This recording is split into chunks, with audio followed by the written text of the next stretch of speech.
Hey everybody, Keith Dotson here, and we are back at the Windsor Ruins, and as you can see, they're doing some maintenance and preservation work over here right now. I guess this is a great thing, but man, it's really hampering the photo opportunities for the day. Just checking progress on my roll of film, looking good. My objective in this latest Mississippi Delta trip is to get some good shots on black and white film. This is what's left of a big antebellum home, the largest ever built in the state of Mississippi.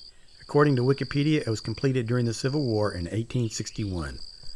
Unlike most of these big plantation houses in Mississippi, this one survived the war because it was used as a hospital by the Union Army. But it was burnt to the ground by accident 25 years later in 1890, when a visitor to the home carelessly dropped cigar ashes into a pile of renovation rubble. The widow who owned the house was uninsured, so all was lost. There are 23 columns still standing and 5 partial columns. The cast iron capitals at the tops of the columns, along with iron balustrades and 4 tall iron staircases, were made in St. Louis and shipped downstream on the Mississippi River. Most of the ironwork was stolen after the fire, but one set of steps was taken to the campus of a nearby college, and we'll see those later in the video. What you're looking at here is the only known drawing of the house made by a Union officer during the Civil War.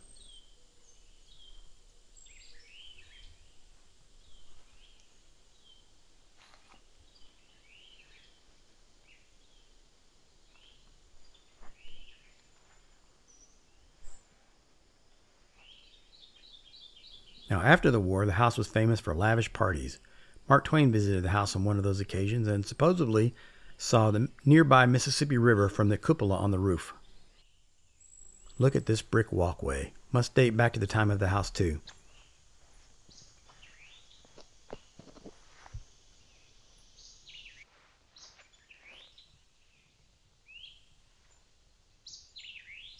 Now we'll walk over and take a look at the magnificent oak tree we saw on that drive into the property.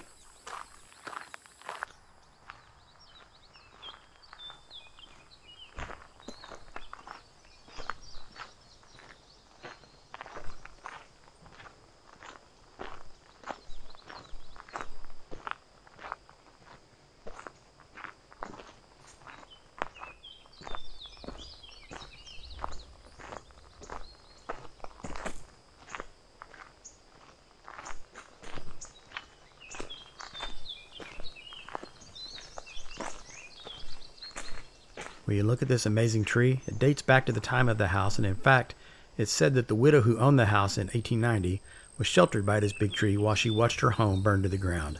That must have been quite a dramatic scene.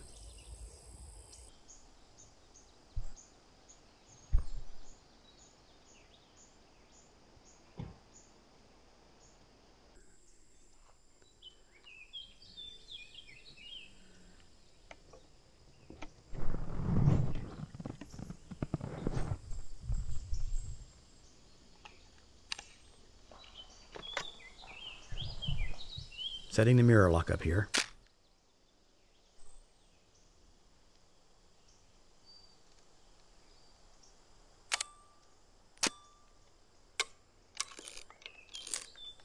I'm really impressed how well the T-Max held those bright highlights in the background. That's a German tourist we met here, a photographer traveling the U.S. on a big solo road trip. He was leaving out for Texas to see something related to Elon Musk, and we saw him later in the day at another site.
From here, we made the 7 or 8 mile journey over to the Rodney ghost town. On the way, we passed through the campus of Alcorn State University, where we saw the original iron steps from the Windsor Plantation House, and if you look closely, I think you may see some of the original ironwork balustrades too. We also saw a statue for Medgar Evers, who was an alumnus of the university. On one side of the campus, a gate leads to the original old Rodney Road, built in the early 1800s. When we wake, hear the birds and see the sun. Side by side our fears are done. Oh, the good times just begun.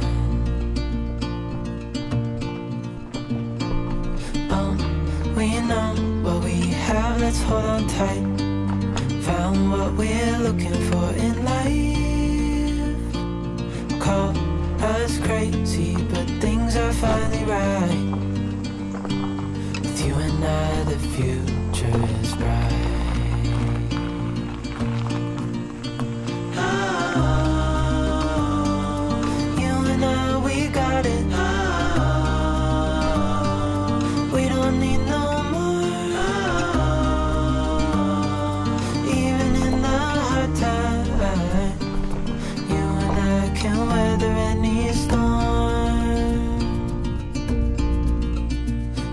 sleep. Hear the crickets, see the moon. Side by side and through. No limit to what we can do. Oh, we know what we have, let's hold on tight. Found what we're looking for in life. Call us crazy, but things are finally right. With you and I, the future is bright. Oh, you and I, we got it. Oh, we don't need no more. Oh, even in the hard time, you and I can weather any storm.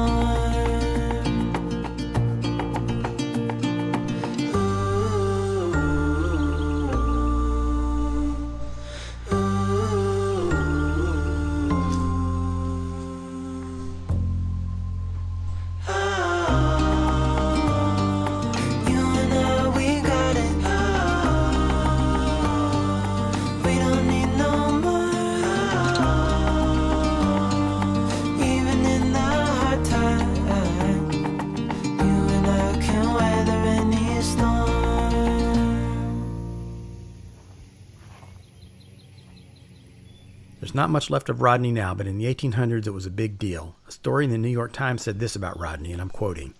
It was chartered in 1828 and at its most populous in the 1850s had 53 stores, 2 banks, 2 newspapers, a riverboat landing with taverns of a seedy and dangerous nature. End quote.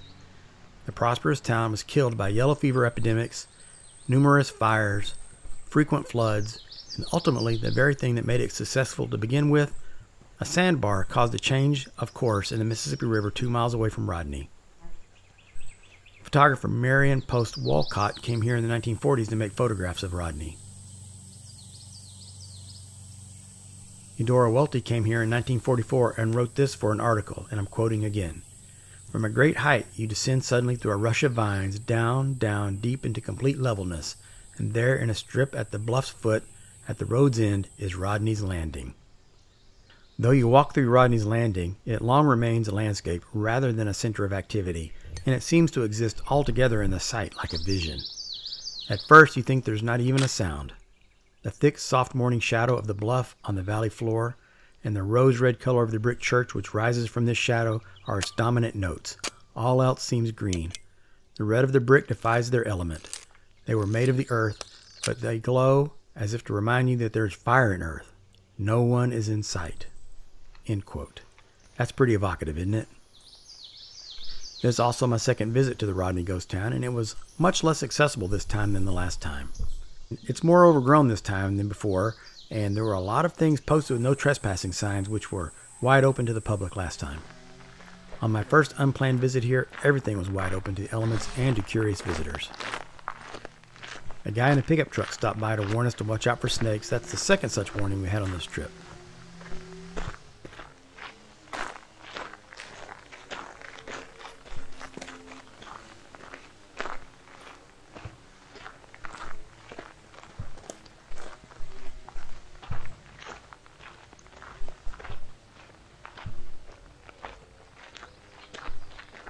This is the old wooden Masonic Lodge, Mississippi Lodge number 56 of the Free and Accepted Masons, located in Rodney from the 1850s until the 1920s.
Once again, the T-Max impressed me how well it holds up in this harsh, direct sunlight. Look at the detail on those deep shadows on the shady side of the building.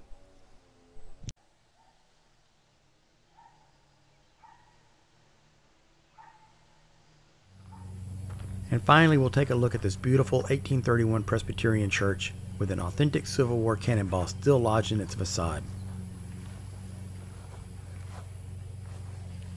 This old sign tells the story of how the ball got there in 1863.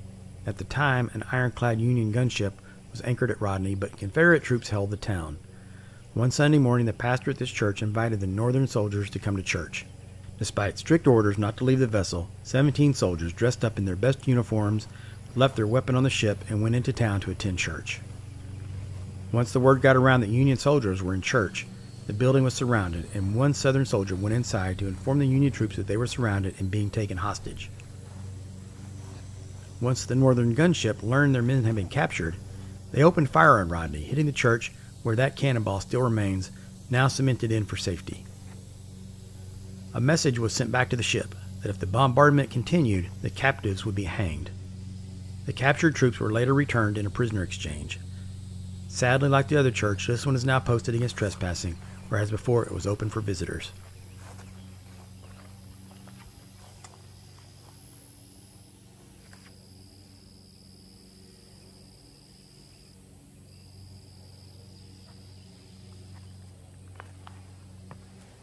Well, I hope you enjoyed this second visit to two iconic abandoned spots in the steamy Mississippi Delta.